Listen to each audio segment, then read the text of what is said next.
2.16 군사반란계획은 1936년 2월 22일부터 안도 테루조데이, 고다 기요사다데이, 노나카 시로데이, 고노 히로시데이, 구리하라 야스히데 중이 사관학교 사건으로 면직된 무라나카 타카시 전데이, 이소베 아사이치 전데이 등 7명의 장교들로부터 설득된 나머지 18명의 다른 장교들이 동참하면서 계획됐습니다. 그리고 부사관들은 공격이 시작되기 몇 시간 전인 2월 25일 밤에 통보를 받았죠. 훗날 재판 과정에서 장교들은 모든 부사관들이 자발적으로 참여했고 주어진 모든 명령은 단지 형식적인 것일 뿐이었다고 진술했지만, 이에 많은 부사관들은 우리는 참여를 거부할 실질적인 위치에 있지 않았다라고 주장했습니다. 여기에 어쩔 수 없이 참여한 사병들 중 70%는 기초훈련을 받은 지 채 한 달도 안 된 신병들이었습니다. 그 예로 구리하라 야스히데 중위가 총리 대신의 매부 마소 덴조를 살해할 때 사병들이 총을 쏘길 주저하자 용감한 황군이 사람 하나 못 죽여서야 어찌 만주전선에서 적을 사살할 수 있단 말인가 라고 호통을 쳤을 정도였으니까요. 하지만 지휘장교들은 사병들에 관해서도 쿠데타가 시작되기 전에는 아무 말도 하지 않던 사병들이 봉기가 시작되자 매우 열광적으로 돌변했다라고 진술했습니다. 글쎄요, 누구의 말이 맞는 것일까요? 아마도 둘 다 진실이거나 또는 둘 다 진실이 아니었을 것입니다.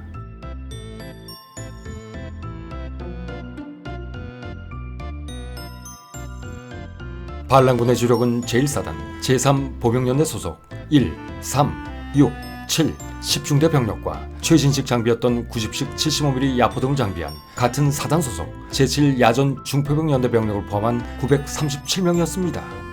그런데 여기서도 제1보병사단의 면모가 보입니다. 당시만 해도 일본군의 주력 야포는 38식 야포였습니다. 그러나 제1보병사단은 일본군 최정예 사단이었기에 신예 장비의 획득이 있어서도 항상 영순이었습니다. 그런 이유로 이런 최신식 장비도 쿠데타에 동원할 수 있었던 것이었죠. 어쨌든 여기에 제1보병연대 소속 제11중대와 중기관총을 장비한 화기중대 병력 456명, 또한 황군 경비를 담당하던 제3근위연대 소속 병력 138명도 동참했습니다. 이렇듯 장교와 하사관, 사병들과 면직 군인 출신 민간인이었던 무라나카 타카시, 이소베 아사이치 등을 포함해 반란군의 총 규모는 1558명이었죠. 하지만 당시 공식 집계는 1483명으로 나와 있습니다. 그렇다면 집계가 달라진 이유는 무엇 때문일까요? 그것은 대장 대신 다카시 고르케를 살해한 후 황궁 몽소를 기도했던 나카시 모토하케 중위가 지휘하던 병력 75명이 제외됐기 때문이었습니다. 그 이유는 잠시 후 말씀드리겠습니다. 이후 여명이 밝아오자 반란군 무리들은 서로의 목적지를 향해 출발했습니다. 이 중 고다 기요사다 데이가 이끄는 병력은 육군 대진의 공간을 포위하고 고위 장교들에게 자신들을 지지하도록 강요하려 했고, 그와 동시에 노나카 시로데이 병력은 경시청을 제압하려 했죠.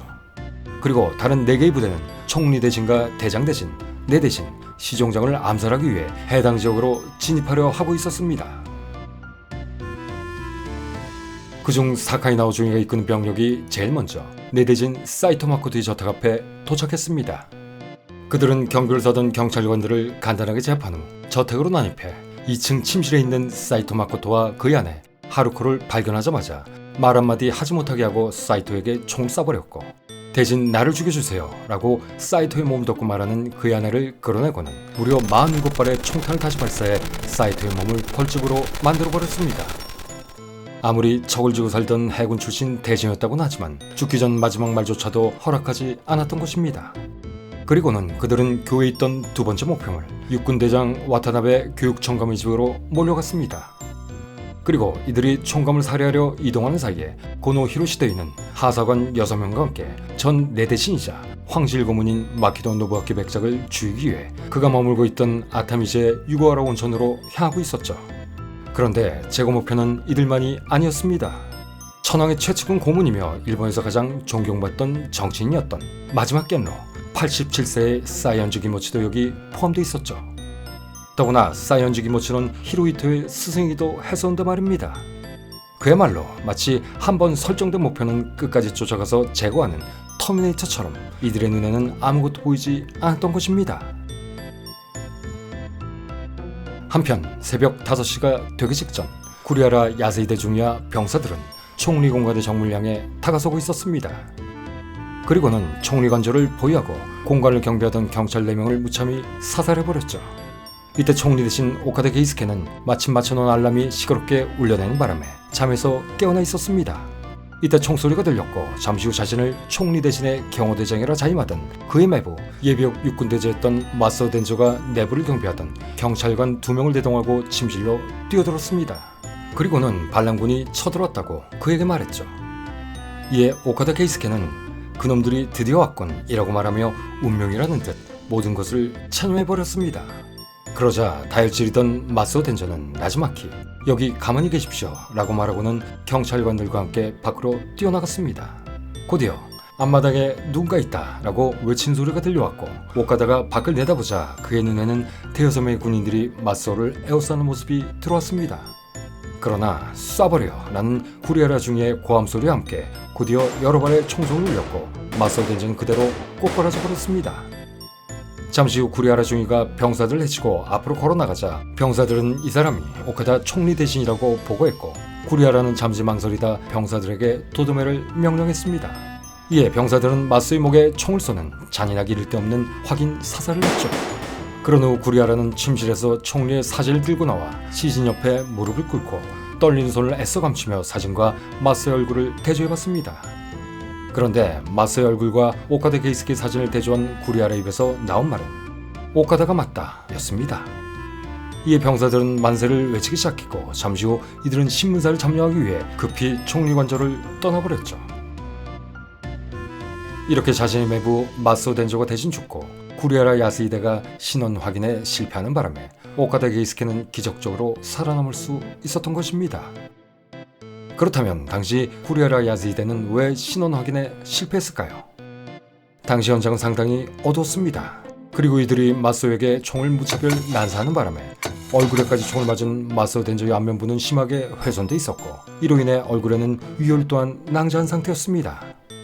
거기에다 총리를 살해했다는 두려움이 야스히데 판단력을 흐리게 했었을 것입니다.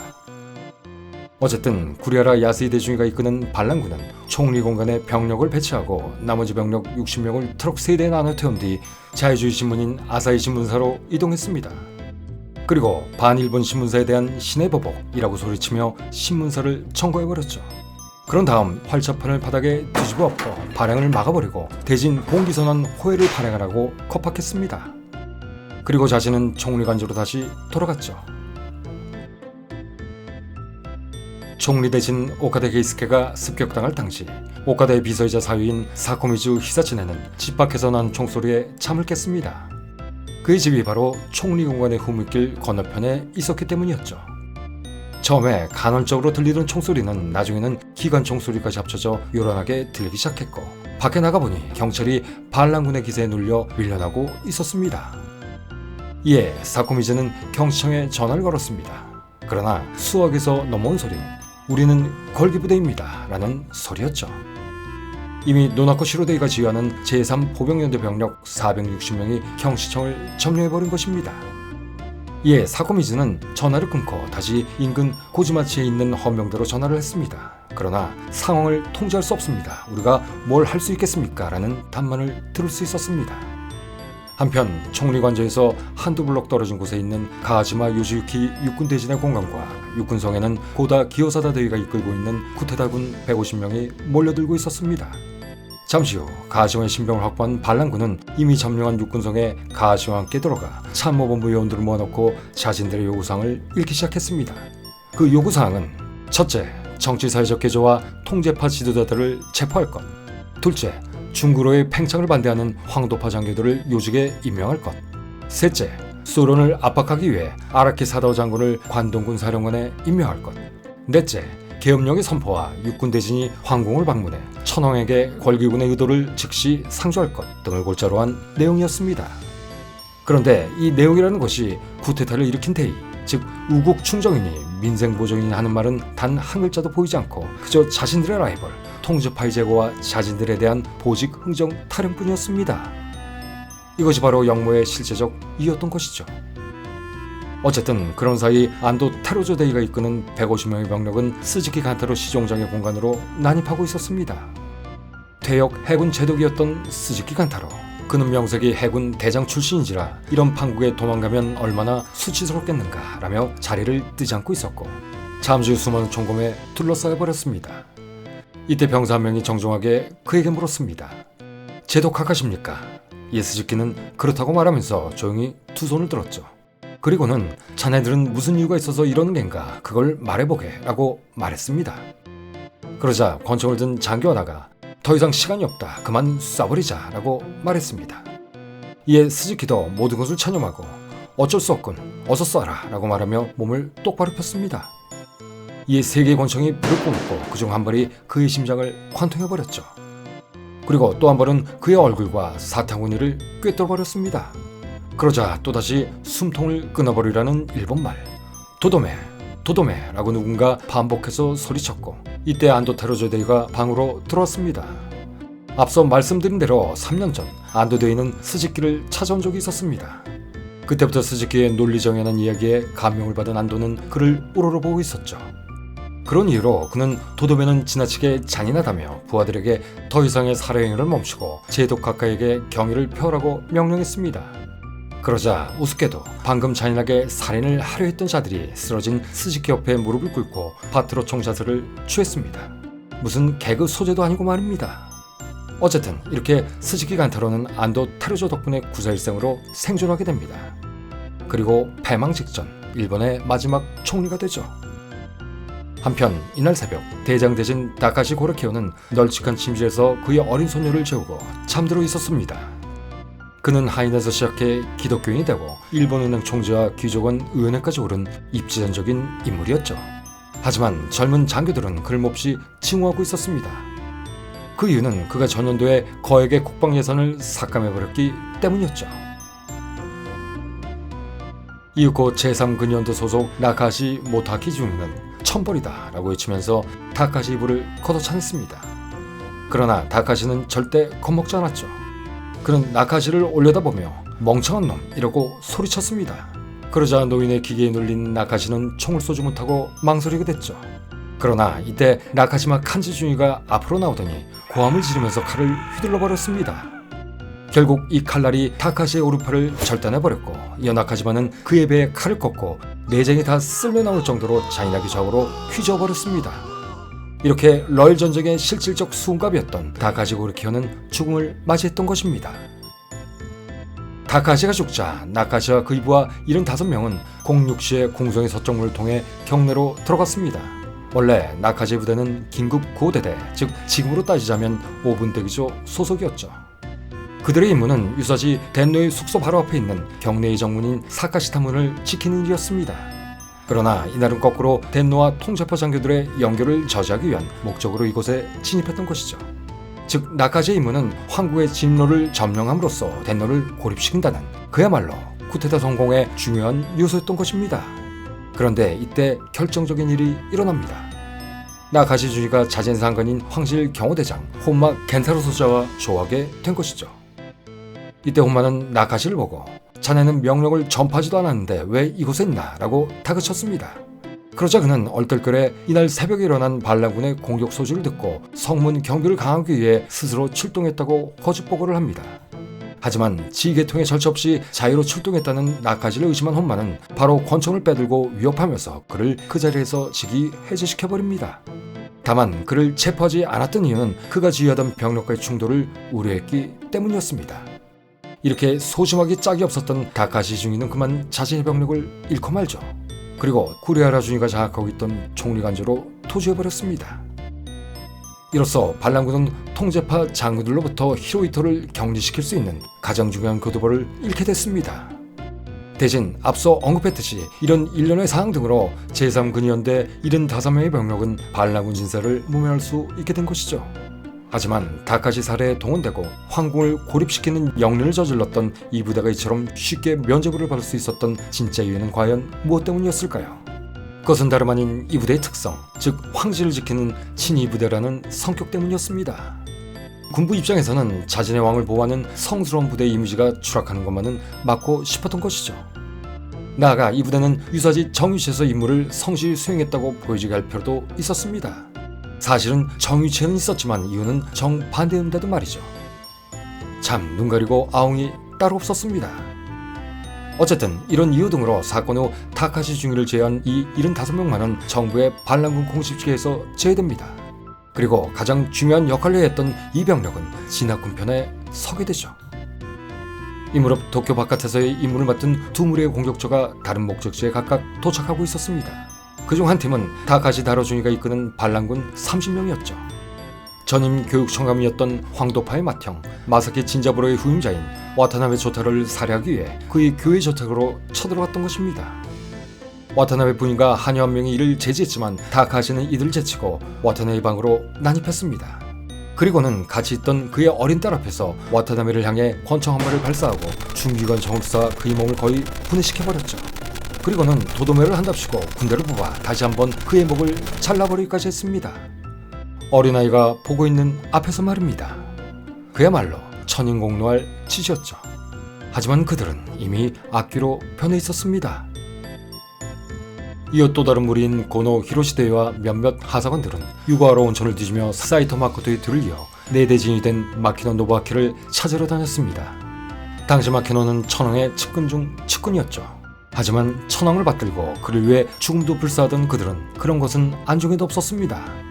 그저 자신들의 이익을 위해서는 어떤 일이든 마지 않는 살인기계들일 뿐이었죠. 어쨌든 이들은 수색에 실패하자 마키노 노부아키를 밖으로 끌어내기 위해 호텔에 불을 지르기 시작했습니다. 잔인한 토끼머리를 시작한 것이죠. 그러자 20살 먹은 손녀 가치코는 늙은 마키노의 손을 잡고 호텔 뒷문을 빠져나가 산으로 뛰기 시작했습니다. 이렇게 두 사람이 힘들게 가파른 언덕으로 올라가기 시작하자 고노 히로시와 하사관들은 그들의 뒤를 따라가며 일제사격을 하기 시작했죠. 그러나 이때 총탄이 쏟아진데도 아랑곳하지 않고 기모노자루를 펄럭이며 할아버지를 자신의 몸으로 막는 손녀를 보고 반란군 병사 한 명이 그녀의 영웅적인 행동에 감동했는지 사격 중지, 성공이야 라고 외치고는 그만 돌아가자고 동료들을 설득했습니다. 이렇게 마키노 노부아키는 손녀의 용기로 살아남았죠. 이즈음 사이언즈 기모치를 죽이는 임무를 맡은 세 번째 무리는 아예 도쿄를 떠나지 않고 있었습니다. 마지막 순간에 지휘장교가 출동을 거부했기 때문이었죠. 그는 일본의 마지막 겐로에게 더 이상 어떤 폭력도 자행할 수가 없었던 것입니다. 그러자 이때를 틈타 현지 경찰이 대거 몰려와 사이언즈를 어느 오두막에 숨겨버렸습니다. 이렇게 사륙이 진행되고 있는 동안 육군 대진 공간을 장악하고 있던 고다 대위는 수뇌부가 동요하고 있음을 알아채고 있었습니다. 그런데 장군들은 여전히 반란에 동조하지도 또 반대하지도 못한 채 우왕좌왕하고만 있었죠. 이것이 바로 당시 일본의 군부 고위층의 실태였던 것입니다. 그 어느 누구도 이런 불법적인 항명 사태, 아니 국가 반란 사태에 대해 책임지려 하지 않았던 것입니다. 그저 나만 살면 된다는 보신주의, 그 어느 나라의 관료 사회와 너무나 닮은 것 같아 그저 순웃음만 나옵니다. 어쨌든 이런 상황에서 당시 육군성 참모본부에는 가타쿠라 다다시라는 똠방각과 같은 통제파 장교 하나가 있었습니다. 그는 반란군 앞에 서서 군대를 동원할 권리는 천황에게만 있다고 소리치며 당시 억류돼 있던 육군 대신 가하시마의 면담을 요구했습니다. 그리고 나는 국가개조에 대해서는 그대들과 같은 생각이다. 하지만 우리는 폐하께 계속 충성해야 하고 폐하의 통수권을 명예롭게 해야 한다. 군대를 사적으로 이용하지 말라라고 역설했죠. 그러자 1934년에 일어난 소위 사관학교 사건 때문에 면직됐던 이솝의 아사이치 전대위가 그의 목에 가차없이 총을 쏴버렸습니다. 그는 쿠데타 예비업무 사건이었던 사관학교 사건의 밀고자로 알려진 가타쿠라에게 원한을 갖고 있던 판에 통제파를 대변하는 이런 또라이의 말을 듣자 그만 살인 욕구가 발동됐던 것입니다. 만일 이 당시 이곳에 같은 밀고자였던 치치 마사노도 있었더라면 그 역시 똑같은 꼴이 됐었을 것입니다. 상황이 이렇게 돌아가자 높아진 장군들은 더욱 움츠러들기 시작했습니다. 이렇게 눈 내린 새벽의 도쿄는 빛빛으로 물들어가고 있었던 것입니다.